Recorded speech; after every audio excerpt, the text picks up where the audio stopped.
dernières éditions sur Téléthiad. Nous ouvrons cette édition par la lecture du décret portant remaniement du gouvernement.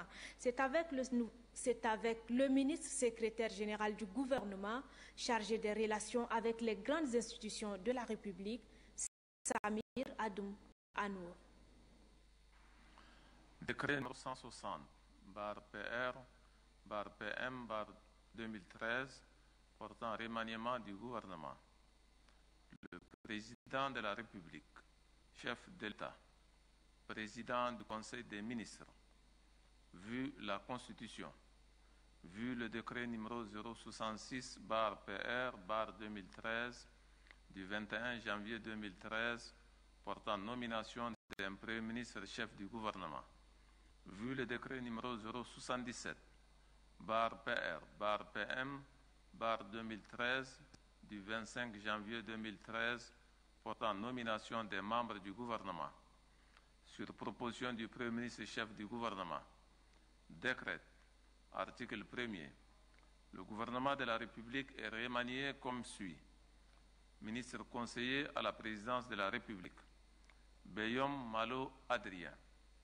Ministre des Affaires étrangères et de l'intégration africaine, Moussa Faki Mahamad. Ministre délégué à la présidence de la République chargé de la défense nationale et des anciens combattants, Benaïdo Tatola. Ministre de l'économie, du plan et de la coopération internationale, Issa Ali Taher. Ministre de la Justice, garde des Sceaux, Abdoulaye Sabre Fadoul. Ministre de l'Intérieur et de la Sécurité publique, Ali Mohamed Zen Ali Fadel. Ministre de l'Aménagement du territoire, de la décentralisation et des libertés locales, Yokab Jim Mandigi. Ministre des Finances et du Budget, Ateyib Doutoum. Ministre de l'Énergie et du Pétrole, Djerassem Lebemadiel. Ministre des Infrastructures et des Équipements publics, Gata Ngoulou. Ministre des Transports et de l'Aviation civile, Dilo Adoum. Ministre de la Communication, porte-parole du gouvernement, Hassan Sila Bakari. Ministre de l'Urbanisme, de l'Habitat, des Affaires foncières et des Domaines, Jean-Bernard Padaré. Ministre de l'Assainissement public et de la Promotion de la bonne gouvernance, Insou Hara. Ministre du Commerce et de l'Industrie, Hamid Mohamed Dahaloub. Ministre des Postes et des Nouvelles Technologies de l'Information, Madame Baywang Djibergi Aman Rosine. Ministre de l'Enseignement fondamental et de l'Alphabétisation, Hassan Thionay. Ministre des Enseignements et de la Formation professionnelle secondaire, Abdelkarim Seïd Bosch. Ministre de l'Enseignement, de la Recherche et de la Formation professionnelle supérieure, Dr Adoum Goudja. Ministre de la Culture, des Arts et de la Conservation du patrimoine, Dayang Menoua Enoch. Ministre de l'Action sociale, de la Solidarité nationale et de la Famille, Madame Saadie Goukouni Wedei. Ministre des microcrédits pour la promotion de la femme et de la jeunesse, Martin Bagrim Kibassim. Ministre de la Fonction publique, du Travail et de l'Emploi, Abdoulaye Abakar. Ministre de la Santé publique, Ahmed Jidda Mahamad. Ministre de l'Agriculture et de l'Irrigation, Dangde Laoubele Damaï. Ministre du Développement pastoral et de production animale, Amir Adoudou Artin. Ministre de l'Hydraulique rurale et urbaine, Ali Mohamed Abdoulaye. Ministre de l'Environnement et des Ressources halieutiques, Mohamed Issa Halikimi. Ministre des Mines et de la Géologie, Omar Adoum Sini. Ministre de la Jeunesse et Sport, Mohamed Adoum. Ministre des Droits de l'Homme et de la Promotion des Libertés fondamentales, Madame Amina Kodjiana. Ministre du Tourisme et de la Promotion de l'Artisanat, Abderrahim Younous Ali. Ministre secrétaire général du gouvernement, chargé des relations avec les grandes institutions de la République, Samir Adam Anour. Secrétaire d'État aux Affaires étrangères et à l'intégration africaine, Lamine Mustafa. Secrétaire d'État à l'économie, au plan et à la coopération internationale, Dr Ngariera Rimajita. Secrétaire d'État aux finances et au budget, Madame Amina Mahamad.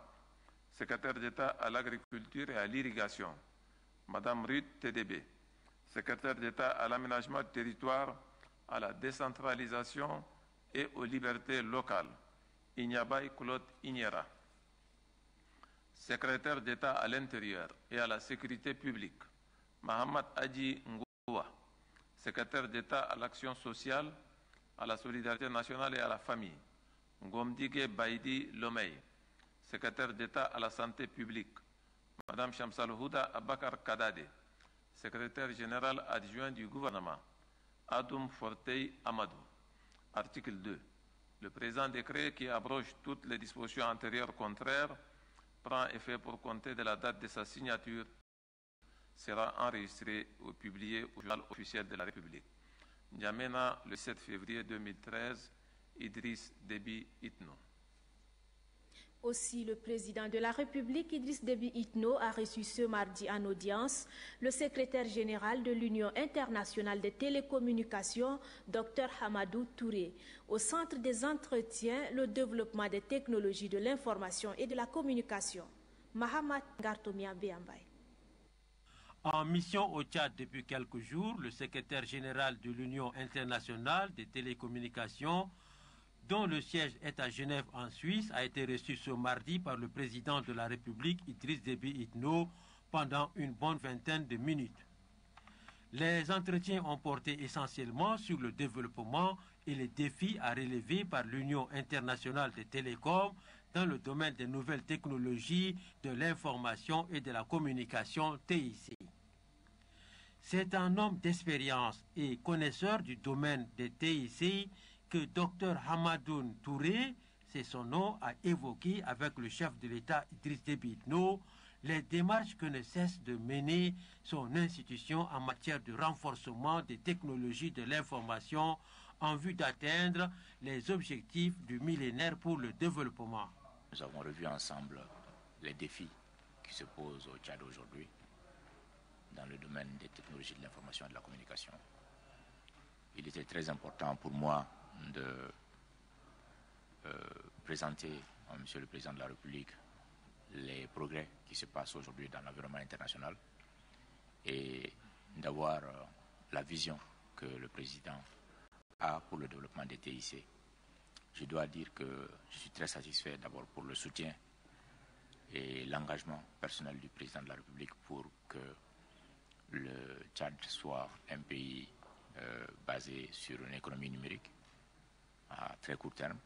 Et donc nous nous sommes fixés avec Madame la ministre de la Communication et des Télécommunications et des Technologies de l'Information un certain nombre d'objectifs assez précis à atteindre, d'abord à la fin de cette année et ensuite à l'horizon 2014 et 2015 où il y aura un sommet des chefs d'État africains ici en N'Djamena. Mais aussi nous voyons ensemble une vision 2020 basée sur les technologies de l'information et de la communication.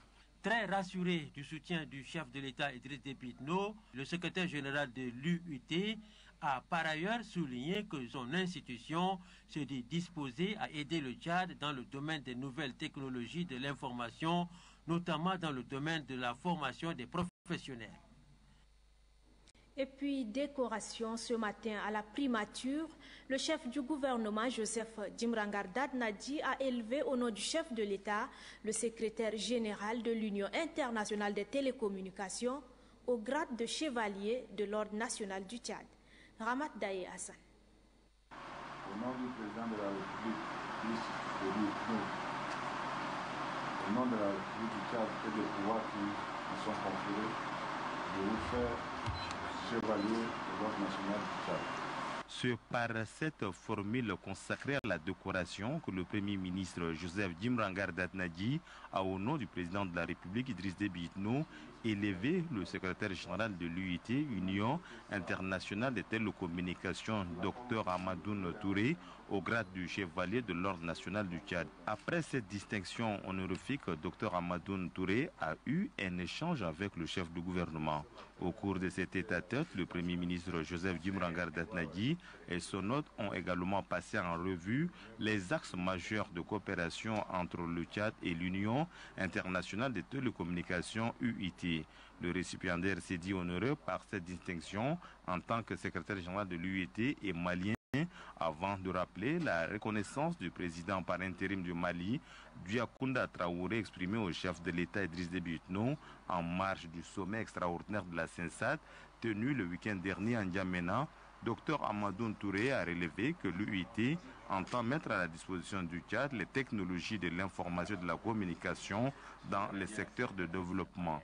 Pour lui, les objectifs du millénaire pour le développement ne peuvent pas être atteints sans la composante des technologies de l'information et de la communication. Le secrétaire général de l'UIT s'est réjoui du progrès considérable réalisé dans le domaine des technologies de l'information et de la communication et de l'entretien qu'il a eu avec les plus hautes autorités du pays lors de son séjour au Tchad. Restons toujours à la primature où le chef du gouvernement a reçu ce midi en audience le doyen du corps diplomatique, l'ambassadeur centrafricain Lazare Yagao Ngama. Celui-ci est venu féliciter le Premier ministre pour sa nomination. Assira Nambatingar. Le corps diplomatique accrédité a peut-être attendu l'investiture du gouvernement d'Adnaji par l'Assemblée nationale avant de se manifester. Aujourd'hui, le doyen du corps diplomatique, l'ambassadeur centrafricain Lazare Yagao Ngama, a franchi les marches du perron de la primature. En sa qualité de doyen du corps diplomatique, il est venu féliciter au nom de ses pairs le Premier ministre Joseph Dimrangar Dadnaji pour sa nomination. Au cours de cette audience qui a duré une trentaine de minutes, les deux personnalités ont eu à aborder de nombreuses questions de portée internationale. À sa sortie d'audience, il s'est dit satisfait des échanges qu'il a eus avec le Premier ministre. Je suis le doyen du corps diplomatique. Donc j'ai sollicité cette audience pour venir saluer le Premier ministre, me présenter à lui et lui présenter les vœux du corps diplomatique ainsi que les félicitations du corps diplomatique pour sa nomination en tant que Premier ministre chef du gouvernement. Les questions de portée internationale n'ont pas occulté celles d'intérêt bilatéral. L'ambassadeur centrafricain dit avoir chargé le Premier ministre de transmettre au président de la République Idriss Déby Itno ses vifs remerciements et ceux de la colonie centrafricaine vivant au Tchad pour sa prompte action ayant permis d'éviter à la Centrafrique le drame dont les conséquences seront incalculables. Enfin, les représentants des 5 centrales syndicales étaient également à la primature sur l'invitation du Premier ministre. Il s'agit d'une rencontre de prise de contact en vue du dialogue pour la résolution de la crise sociale. Retrouvons une fois de plus Assira Nambatinga. Investi de son pouvoir de Premier ministre chef du gouvernement, Joseph Dimrangar Dadnaji veut prendre en main la question de la crise sociale qui a secoué le pays durant le deuxième semestre 2012. Sur son invitation, 5 centrales syndicales ont envoyé des représentants pour une rencontre de prise de contact. L'UST, la CLTT, la CSTT, la CIST et la CST sont là face au Premier ministre, entouré pour la circonstance de quelques membres de son cabinet, dont le ministre de la fonction publique, Abdoulaye Abakar. Alors que la trêve décrétée par l'UST s'achève le 31 mars prochain, le Premier ministre voudrait rassurer tout le monde de la disponibilité de son gouvernement à régler rapidement par le dialogue cette crise sociale. À cet effet, il sera mis sur pied un comité paritaire gouvernement central syndical, a informé le Premier ministre. Interrogés au sortir de cette rencontre qui a duré plus d'1 heure, les représentants des différentes centrales syndicales ont salué cette initiative du Premier ministre et se disent disposés pour le dialogue. À la curieuse question de savoir si l'UST n'accordera pas un délai de grâce au nouveau gouvernement, Gounoum Vaïman Ganfari a estimé que l'on n'a pas besoin de plus de 2 semaines pour régler cette crise si l'on est vraiment de bonne foi. L'administration est une continuité, on n'a pas besoin de période de grâce. L'administration est une continuité, le Premier ministre sortant a laissé tous les consignes au Premier ministre entrant. Donc c'est le gouvernement qui avance, le problème est connu de tout le monde. Encore que le Premier ministre actuel était secrétaire général à la présidence, connaissant tous les problèmes mieux que même le Premier ministre sortant. Donc je crois qu'on ne peut pas encore parler de période de grâce. Et si nous sommes de bonne volonté, on n'a pas 2 semaines pour sortir de la crise. Ce n'était qu'une rencontre de prise de contact qui devait permettre à chacune des parties de se faire une idée du cadre dans lequel le dialogue aura lieu. Les jours à venir édifieront mieux lorsque la composition du comité sera connue. Il s'agira, comme a indiqué le Premier ministre, de 2 représentants par centrale syndicale. Voilà ce qui fait l'actualité de dernière heure de ce 19 février. Merci de l'avoir suivi. Au revoir.